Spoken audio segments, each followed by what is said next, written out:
안녕하세요. 회사 다니고 있는 올해 30대 초반의 여자입니다. 결혼한 지는 2년이 넘었어요. 남편하고 둘 사이에 아이는 아직 없습니다. 이대로 가다간 평생 가도 아이가 생길 일이 없을 것 같네요. 다른 분들 이야기 들어보면 대부분 남자분들이 이야기를 보내주셨는데, 그래서 그런가 제 이야기를 이렇게 적어보내는 게 맞는 건가 싶기도 해서 고민 많이 했어요. 그냥 이래저래 제 삶을 돌아보는 넋두리라 생각하고 가벼운 마음으로 적어보려고요. 신혼 때는 금술이 엄청 좋았어요. 아니, 좋다고 생각했어요. 남편이 몸이라도 피곤한 날에는 퇴근하기가 무섭다면서 그냥 회사에 있고 싶다고 농담처럼 말을 하곤 했습니다. 그런데 그게 농담이 아니고 진짜였어요. 제가 남편을 원하는 만큼 남편은 저를 원하지 않았던 거죠. 결혼 반년차가 지나니 연애할 때부터 평생 한 번을 안 하던 야근을 하기 시작했고, 하루는 몸이 피곤하다, 하루는 감기 기운이 있는 것 같다 하면서 자리를 피하기 시작했어요. 나중에 가니까 작은 방에다가 간이 침대를 사와서는 자기가 코골이가 심해서 제가 숙면을 취하지 못하는 것 같다며 잠도 따로 자기 시작했습니다. 신혼 때만 해도 팔이 저리도록 팔베개를 해주고 마주보고 잤는데 언젠가부터는 그냥 등 돌리고 자는 게 일이었고요. 그 등을 보는 게 어찌나 야속하던지, 아이가 생길 일이 없을 것 같다는 말이 무슨 말인지 이제 다들 이해하실 거라 생각되네요. 한 집에 같이 살면서도 독수공방을 하면서 살아야 하는 기분을 어떻게 글로 풀어보려고 해도 써지지가 않네요. 제 나이면 아직 한참 때인데 풀지를 못하니 그건 그거대로 엄청 스트레스가 쌓이기 시작했어요. 원래 회사에서 회식이 있으면 저는 참석을 안 하는 편이었어요. 회사가 규모가 그렇게 큰 회사가 아닌데 여직원이 저 혼자만 있는 건 아니지만 보통 여직원들은 회식 자리에 참석을 잘 안 하거든요. 다른 직원들도 여직원들하고 같이 하는 회식 자리보다 남자끼리 다니는 게 좋다는 분위기이기도 했고요. 언젠가 남편 때문에 스트레스가 한참 쌓이는 와중이었는데 안 풀고 배기지 못하겠더라고요. 그런데 그날 마침 회사 사람들이 회식 이야기를 하길래 큰맘 먹고 저도 참석하기로 했습니다.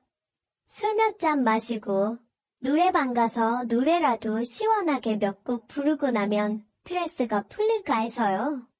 다른 직원들이 제가 참석하는 걸 보고 조금 불편해하는 눈치였는데 저는 스트레스 풀어야겠고 그런 눈치까지 보고 싶지는 않아서 모르는 척하고 따라갔어요.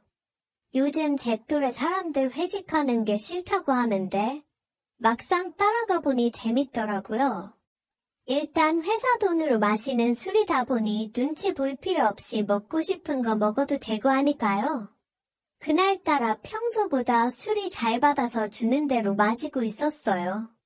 처음에는 여직원이 자리에 껴있는 걸 불편해하는 눈치더니 막상 술이 어느 정도 오르니까 저는 안중에도 없고 평소처럼 편하게들 있더라고요.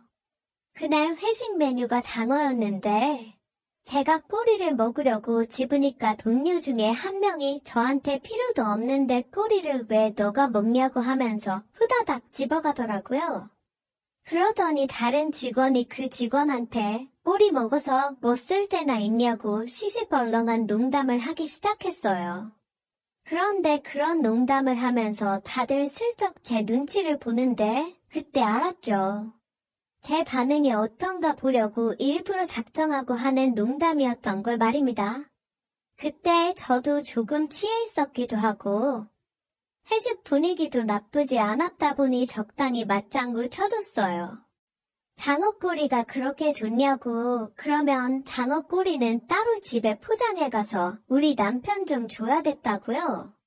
기운이 얼마나 없으면 1년 가까이 마누라 털끝도 안 건드리고 있다고. 나도 미치겠다고 맞장구 쳐줬죠. 그 농담이 끝난 순간 저는 완전 회식 자리의 주인공이 되어 있었지요. 다들 제 결혼 생활이 어떻길래 그러냐며 별 걱정을 다 해주더라고요.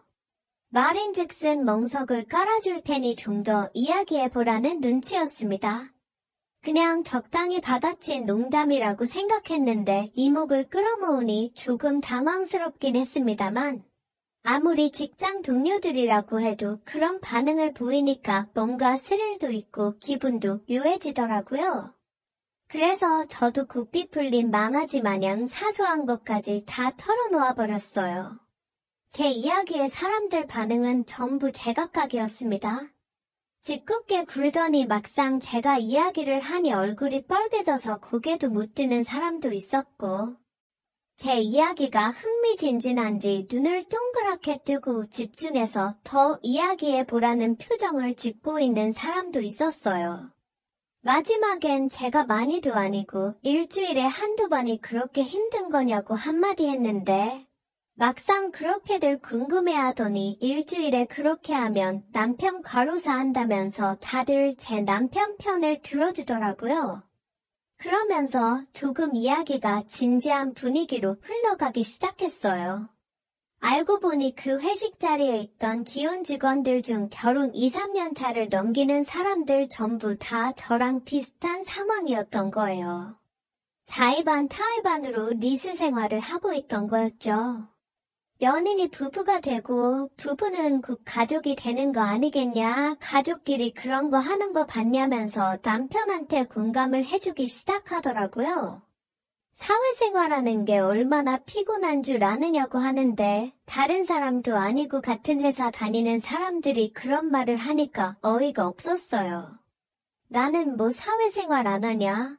나도 피곤한데 그거랑 그건 엄연히 다른 거 아니냐 했지만 다들 하나같이 한 달에 한두 번 정도를 줄여봐라 하면서 훈수를 두길래 그때부턴 저도 김이 새버려서 입을 닫아버렸습니다.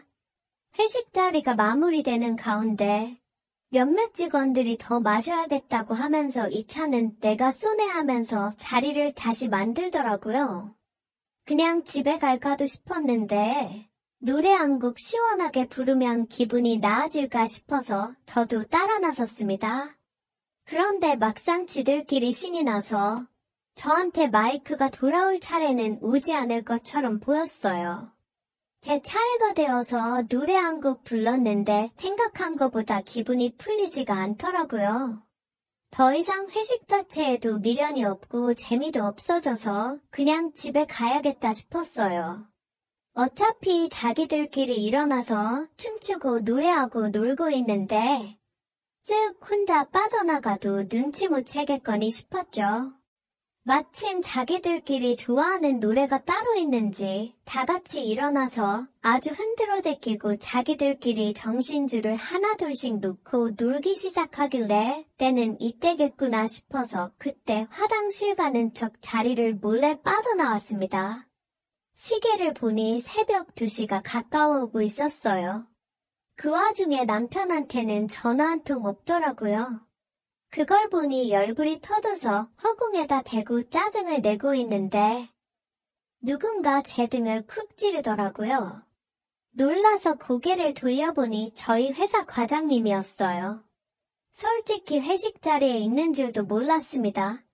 원체 말수가 없고 과묵한 사람이다 보니 존재감이 희미했거든요. 과장님이 저한테 아무리 다들 취하고 신나 있는 것처럼 보여도 회식 자리에 말도 없이 그렇게 나오는 건 예의가 아니라고 하더군요. 괜히 뜨끔해서 남편한테 왜 이렇게 안 오냐고 연락이 와서 부랴부랴 인사도 못하고 나왔다고 둘러대는데 과장님이 어떻게 알았는지 거짓말하지 말라더라고요.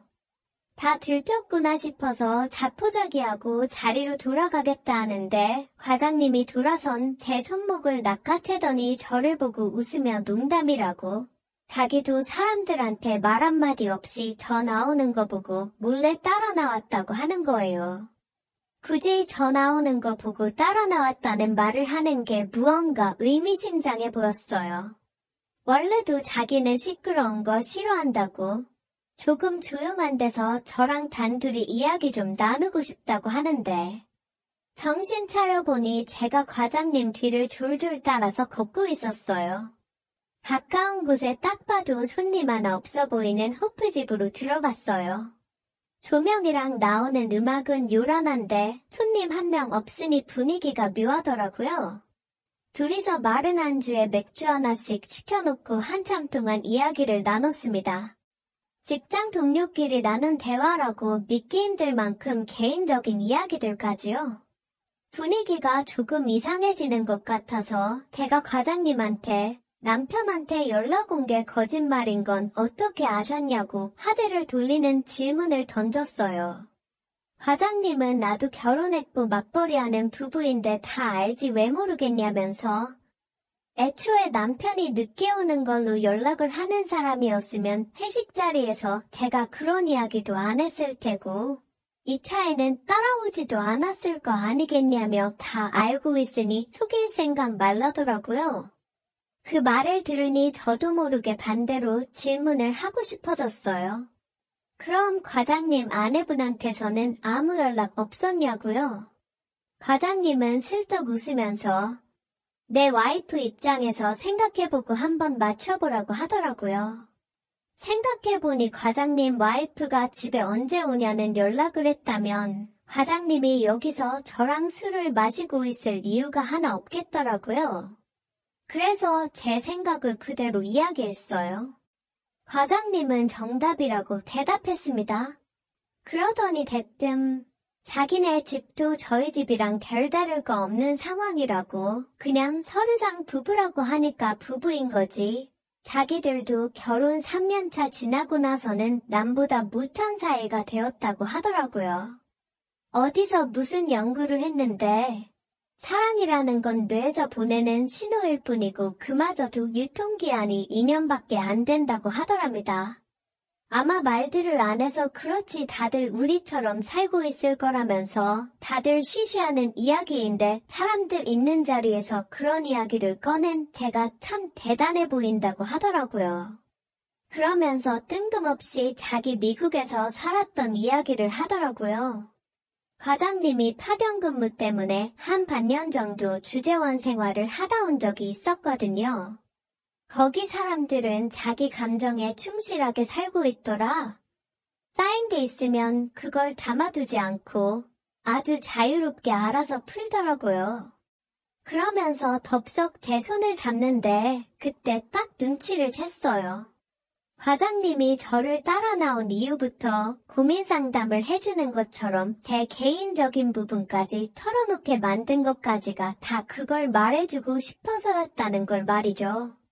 핸드폰을 보니 새벽 4시가 가까워지고 있었고 여전히 그때까지도 남편에게선 연락 한 통 와 있지 않았습니다.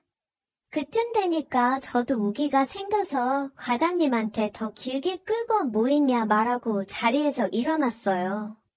그리고 과장님과 함께 시간을 보내다가 오전 11시가 돼서야 집에 돌아갔습니다. 어이없게도 남편은 제가 집에 들어오는 소리도 못 듣고 해가 중천인데도 작은 방에 만들어 놓은 간이 침대 위에서 꿈나라를 헤매고 있더라고요. 과장님이 열심히 애써준 덕분에 집에 와서 따로 씻을 필요도 없었고 아무 일도 없었던 듯 양치만 하고 바로 잠들 수 있었어요. 오랜만에 제대로 풀어서 그런지 아니면 오랜만에 밤을 새서 그런 건지 모르겠지만 결혼하고 나서 이렇게 푹 꿀잠을 잤던 적이 또 없던 것 같네요. 주말 동안 남편하고 밥 먹을 때 말고는 따로 말도 주고받지 않았던 것 같아요. 평소에는 주말에 혼자서 시간 보내는 게 일이었는데 만족스러운 하룻밤을 보내서 그런지 주말도 초말같이 지나갔네요. 월요일이 돼서 회사에 출근했어요. 평소보다 일찍 나오긴 했는데 항상 1등으로 도착해 있던 과장님이 보이질 않더라고요. 무슨 일이 있나 싶었는데 출근 시간이 지나도 과장님은 오지 않았고요.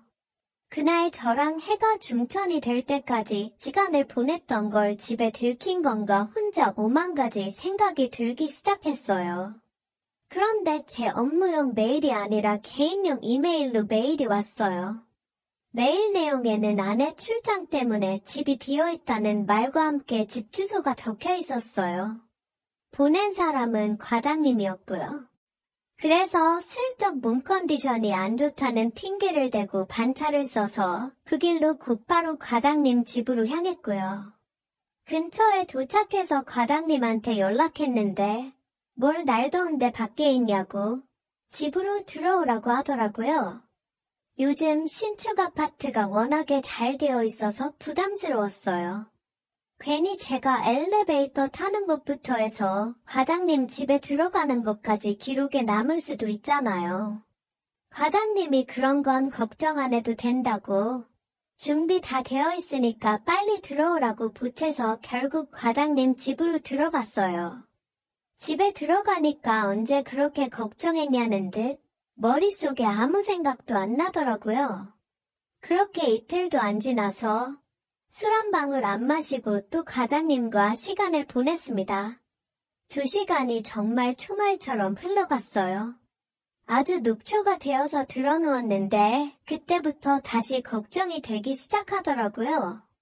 과장님 눈은 못 마주치고 천장만 보면서 뭐가 그렇게 자신 있어서 이렇게 증거가 남는 만남을 하느냐고 물어봤는데 과장님이 걱정할 필요 없으니까 걱정하지 말라고 한 거라고. 그러면서 저한테 생각도 못한 이야기를 해왔습니다. 며칠 전 주고받은 이야기 중에 자기가 말을 안 한 게 있다고요. 미국에 주재원 파견 갔을 때 아내분도 같이 다녀왔고 거기서 사람들이 어떻게 살고 있는지 두 눈으로 같이 확인했다고요. 그리고 둘이 합의를 했답니다. 아이 때문에라도 결혼 생활은 유지하지만 누구를 만나고 뭘 하던 간에 서로 터치하지 않기로 말이에요. 말인즉슨 법적인 부부관계는 유지하지만 그 외의 것들은 결혼 전처럼 자유롭게 살기로 했다는 거예요. 가족의 형태만 유지할 뿐 개개인은 도덕이라는 굴레에서 벗어나 서로 각자의 행복을 존중해주기로 말이죠. 나중에 알아보니 그렇게 사는 사람들이 꽤 있다더라고요. 전문적인 용어로 뭐라고 하던데 어려운 말이라 까먹었네요. 그렇게 과장님과 따로 만나기 시작한 지가 벌써 5개월이 넘어갑니다. 남편은 모르고 있긴 한데 제가 어디서 뭘 하든 간에 신경도 안 쓰는 눈치고요. 저는 제 나름의 삶의 활력소가 된 것 같아서 이 상황을 긍정적으로 보고 있어요. 오히려 남편하고는 사이가 더 좋아졌어요. 쌓이는 스트레스가 없다 보니 어떻게 보면 당연한 거구나 싶습니다. 얼마 전에 과장님이 남편 좀 소개시켜달라고 말을 해왔어요. 왜 그러냐고 하니 남편 하는 걸 보니 우리처럼 살려고 하면 충분히 살 것 같은 사람인 것 같은데 과장님 아내를 좀 소개시켜줘 보고 싶다고요. 그렇게 되면 나중에는 우리 넷이서 같이 보면 재미있겠지 않냐면서 웃더라고요. 그 말을 들으니 저도 생각이 많아졌어요. 과장님하고는 이제 그만 만나야 할지 아니면 과장님 말 맞다나 남편을 한번 소개를 시켜줘야 할지 말이에요. 현재 결혼 3년 차가 되었고 한창 신혼생활을 즐기고 있는 남성입니다. 사실 이 얘기를 할까 말까 망설였습니다. 하지만 저 혼자만의 생각으로 되돌릴 수 없는 일을 저지른다면 나중에 너무 큰 후회가 되지 않을까 싶어서 글을 남기게 되었습니다. 이야기를 시작하기에 앞서서 제 고민을 말씀드리면 저는 제 아내를 옆에 두고 있지만 계속해서 장모님이 생각나서 미칠 것 같습니다. 제 이야기를 읽어봐 주시고 어떻게 하는 게 현명할지 좋은 말씀 부탁드립니다. 저는 원래 가진 것 없는 흙수저 출신입니다. 그래서 돈에 관심이 굉장히 많았고 사업에 큰 뜻이 있었죠. 어릴 때는 공부도 썩 잘하지 못했고 할 줄 아는 거라고는 운동밖에 없었습니다. 그렇게 자라오다 보니 저는 자연스럽게 헬스 트레이너라는 직업이 생겼죠. 결국 저는 남들보다 열심히 살았습니다. 몇 년 동안에 열심히 돈을 모았고 결국에는 동네에 작은 헬스장을 차리게 되었죠. 참 작지만 나름대로는 의미가 깊은 곳이었습니다. 앞으로의 삶에 큰 기대도 주었고 지금의 아내도 그곳에서 만났으니깐요. 아무쪼록 처음에는 영업이 잘 된 덕분에 승승장구할 것만 같았습니다. 그래서 큰 걱정 없이 지금의 제 아내와 결혼까지 하게 되었죠. 하지만 생각처럼 삶은 녹록지가 않더군요. 헬스장을 운영하다 보니 경영악화로 인해서 회원들은 줄어들었고 결국에는 모아둔 돈은 바닥이 나서 빈털터리 신세로 결국 폐업을 하게 되었습니다. 정말 안달이 깜깜했고 스트레스로 탈모까지 진행될 정도로 너무 많이 힘들었습니다. 그렇게 힘든 시기에 저희 부부에게 손을 내밀어준 분이 있었는데 그게 바로 장모님이었습니다.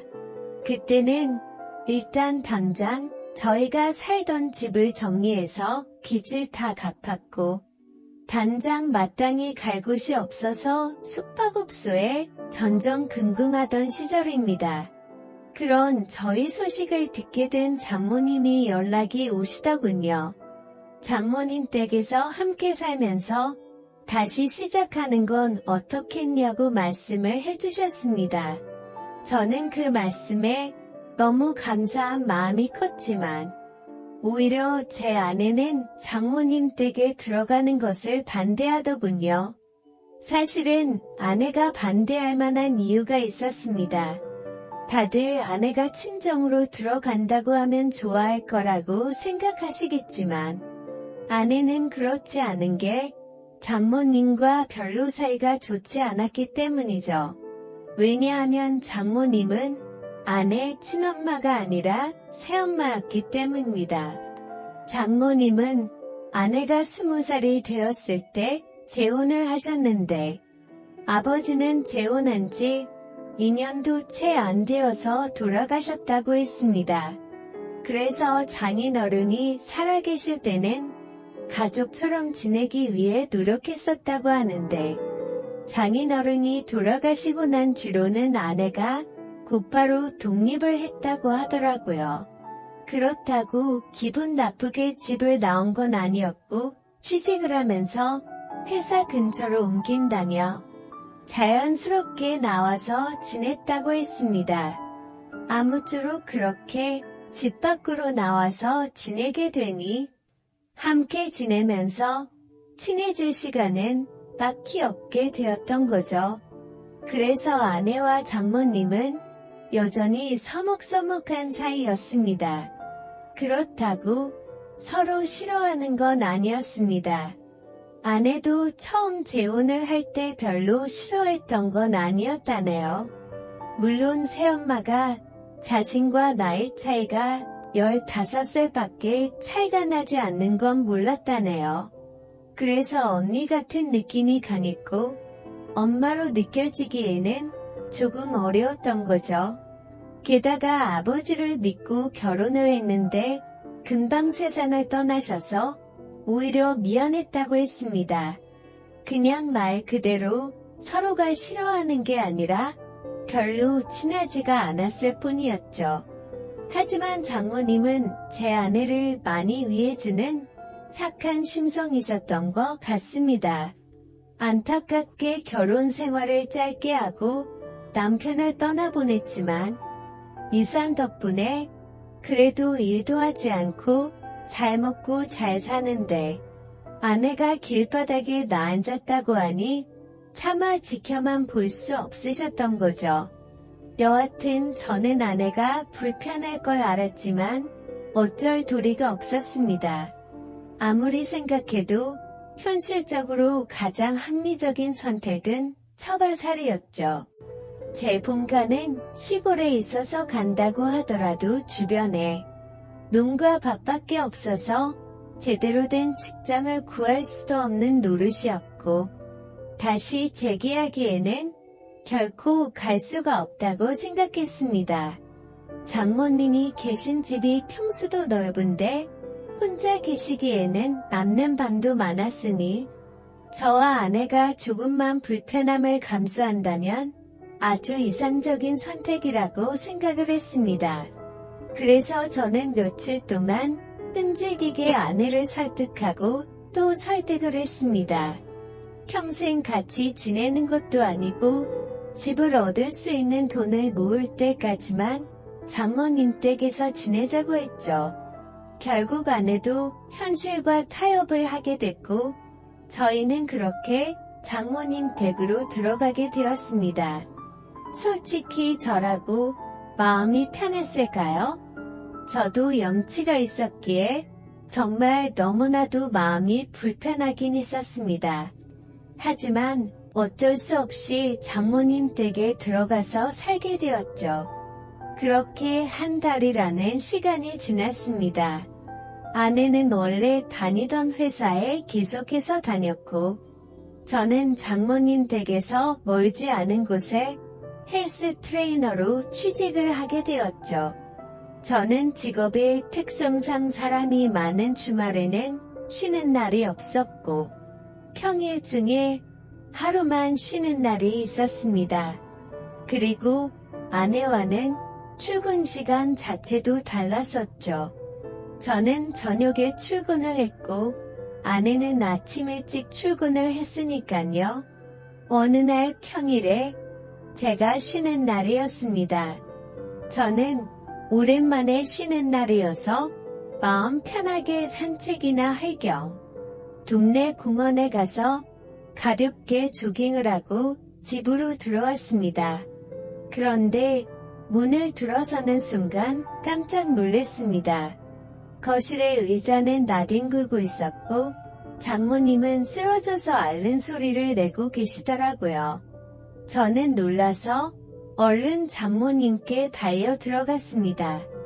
몸 상태를 봤더니 다행히 어디가 부러지거나 한 건 아니었고 근육이 놀라서 경직이 되어 있었습니다. 무슨 일이냐고 여쭤봤더니 거실의 전등을 교체하기 위해서 의자 위에 올라가셨다가 의자가 넘어지는 바람에 바닥에 떨어졌다고 하시더라고요. 저는 제가 하면 되는데 왜 그렇게 하셨냐고 역정을 했고 어디 다른 곳 크게 아픈 곳은 없냐고 물었습니다. 장모님이 크게 다친 곳은 없는 것 같은데 허리가 조금 깨끗한 것 같다고 말씀을 하시더라고요. 그래서 저는 마사지 자격증도 가지고 있었기에 장모님에게 마사지를 해드리겠다고 말씀을 드렸습니다. 처음에는 민망하셨는지 제 호의를 계속해서 거절하시더라고요. 하지만 장모님 댁에 오고 나서 해드린 것도 없어 죄송했던 터라 저는 고집을 부렸습니다. 오늘도 제가 전등 갈았으면 이럴 일 없었는데 장모님께서 계속 거절하시면 제가 너무 죄송해서 지내기 더 불편하다고 말씀을 드렸죠. 그렇게까지 말씀을 드리니 장모님께서도 전 마음이 그러면 알겠다면서 마사지를 받겠다고 하시더라고요. 그래서 저는 장모님을 부축하고서 장모님 방으로 들어갔습니다. 사실 장모님 댁에 들어온 지도 한 달이나 지났지만 장모님의 방에 들어가 본 건 그날이 처음이었습니다. 방 안에는 캔들을 켜놔서 인지 정말 좋은 향기가 온 방을 가득 채우고 있더라고요. 그렇게 향을 맡으며 장모님을 봤더니 뭔가 기분이 묘해졌고 아차 싶었습니다. 장모님과 저는 다른 집 장모 사위처럼 나이차가 그리 많지 않다는 거려. 아내는 저보다 연하였고 장모님은 저보다 겨우 10살밖에 많지 않았다란 걸 잊고 있었습니다. 사실 사회에 나가서 보면 장모님은 40대 초중반의 나이에 많지 않은 나이였고 나이를 모르고 보면 30대 중후반으로 보일 만큼 동안이셨죠. 제 입장에서는 항상 장모님으로 대했고 생각했기에 애써 외모에 대한 객관적인 생각을 하지 않았을 뿐 미모도 훌륭하셨죠. 그리고 무엇보다도 장모님은 장인어른과 결혼 전에 요가 강사를 하셨었기에 지금까지도 관리를 잘하고 계셔서 몸매는 솔직히 제 아내보다도 훨씬 좋은 것 같았습니다. 아무튼 저는 엎드려 있는 장모님을 보니까 순간 수많은 생각들이 스쳐 지나갔지만 정신을 차리고 마사지를 해드리기 시작했습니다. 한참 마사지를 해드리다 보니 아무 말 없이 조용히 계시던 장모님은 마사지를 왜 돈 주고 받는지 알겠다고 처음으로 말씀을 하시더군요. 그리고는 저에게 여기저기 아픈 곳을 알려주셨고 저는 허리뿐만이 아니라 평소에 불편하시다고 한 곳을 전체적으로 마사지를 해주었습니다. 오랜 시간 동안 마사지를 해드리면서 조용히 마사지만 했던 건 아니었고 자연스럽게 장모님과 저는 많은 이야기를 나누게 되었습니다. 사실 그동안 저는 염치 없이 처가살이를 하는 입장이라 장모님께 함부로 말도 붙이지 못했고 약간은 내성적인 성격이신 장모님도 제게 그다지 말을 먼저 붙이지는 않으셨었죠. 그런데 마사지를 받으면서 한마디씩 하다 보니 점점 편해지셨는지 장모님은 평소에 볼 수 없었던 수다스러운 모습들도 보이셨고 소리내어 웃으시기까지 하더라고요. 저도 뭔가 장모님과 한층 더 가까워진 것 같아서 기분이 좋았고 오랜만에 즐겁게 수다를 떨다 보니 시간 가는 줄 모르고 계속 마사지를 해드렸습니다. 그렇게 그날 이후로는 아내가 출근을 하고 제가 출근하기 전까지 남는 여유 시간에는 장모님에게 마사지를 해드렸습니다. 그러다가 문득 드는 생각이 있었죠. 마사지를 해드리면서 느꼈지만 정말 장모님은 40대 몸매라고 하시기엔 믿어지지가 않았죠. 솔직히 눈 감고 마사지를 하면 20대라고 해도 믿을 정도였으니까요. 하지만 감히 장모님에게 결코 그런 생각을 해서는 안 된다고 정신줄을 바로잡고는 했습니다. 여하튼 거에 매일같이 장모님께 마사지를 해드리다 보니 장모님과 저는 급속도로 친해지게 되었죠. 그러다 보니 장모님은 평소와는 다른 모습들을 많이 보여주더라고요. 평소 장모님은 내성적이신 성격에 말도 없고 조용한 분이신 줄 알았는데 점점 말씀도 많아지셨고 장난도 많이 치시는 모습이 보이더군요. 나이와 맞지 않게 키 없이 맑은 그런 해맑은 성격이라고 느꼈습니다. 장모님은 최근에도 어떤 남자가 자기에게 연락처를 물었는데 거절했다는 이야기부터 시작해서 장인어른을 처음 만나게 되었던 이야기들과 갑작스럽게 떠나보내고 슬펐던 이야기들까지 제게 숨기는 것 없이 말씀을 해주시더군요. 그러다 한 번은 저에 대해서 말하는 것이었습니다. 처음에 제 아내가 저를 데리고 장모님께 인사를 드리러 왔을 때 다른 건 몰라도 제 몸을 보고 아주 마음에 들었다고 말씀하시더라고요. 제가 너무 듬직해 보였고 몸 좋은 사람들이 자기 관리를 잘하는 사람이라고 생각한다며 저의 첫인상을 정말 좋게 보셨다고 말씀을 해주시더라고요. 그러다 장모님은 저에게 짓궂은 농담을 던지셨습니다. 그런데 자신의 경험상 이렇게 몸 좋은 사람들 중에 밤에는 힘을 못 쓰는 사람이 허다해서 걱정이었는데 이틀 전에 그 걱정을 덜게 되셨다고 하더라고요. 저는 무슨 말인가 생각을 한참 하다가 깜짝 놀랐습니다. 이틀 전이라면 아내와 제가 이세를 갖기 위해서 사랑을 나눴던 날이었습니다. 그렇다면 저와 아내가 사랑을 나누는 소리를 장모님이 다 들으셨다는 건데 저는 민망하기도 하고 부끄럽기도 해서 아무 말도 못하고 있었죠. 그러자 장모님은 갑자기 웃으시면서 부부 사이에 당연한 일을 한 건데 그렇게 부끄러워하지 않아도 된다고 말씀을 하시더라고요. 그러시고는 제 아내가 부럽다고 말씀을 하셨습니다. 자신은 지금 혼자 지내게 된 지도 벌써 많은 시간이 지나다 보니 외롭다고 하시더군요.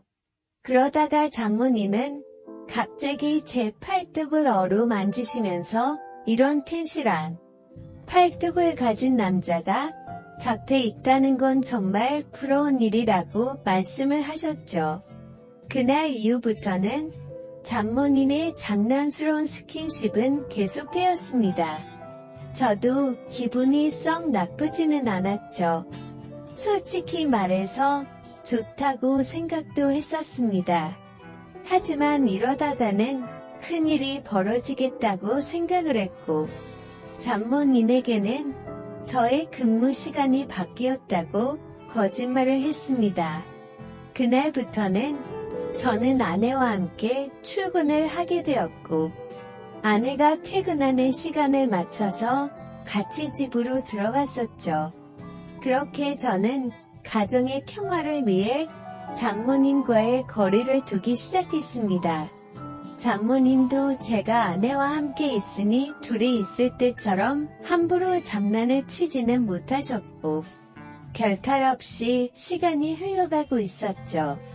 그러다 며칠 뒤 저는 아침에 아내와 함께 출근을 하기 위해 집 밖으로 나왔고 마땅히 갈 곳이 없어서 집 근처 커피숍에서 휴대폰을 하면서 시간을 보내고 있었습니다. 그런데 갑자기 장모님에게 전화가 오더군요. 무슨 일이지 싶어서 전화를 받았더니 장모님은 제게 어디냐고 물으시더라고요. 저는 지금 헬스장에서 일을 하고 있다고 했죠. 그러자 장모님은 요즘 헬스장에서는 무슨 커피도 파냐고 묻더라고요. 저는 그 말에 무슨 말을 하시는 거지 싶어서 고개를 들었더니 커피숍 입구 쪽에서 저를 노려보고 있는 장모님을 발견하고 말았습니다. 그리고는 장모님은 아무 말도 안 하시고 전화를 끊으시고는 밖으로 나가 버리셨죠. 그날 이후로는 정말 집안 분위기가 엉망진창이 되었습니다. 그렇지 않아도 서먹서먹한 분위기였는데 그때부터는 한기까지 느껴질 정도였죠.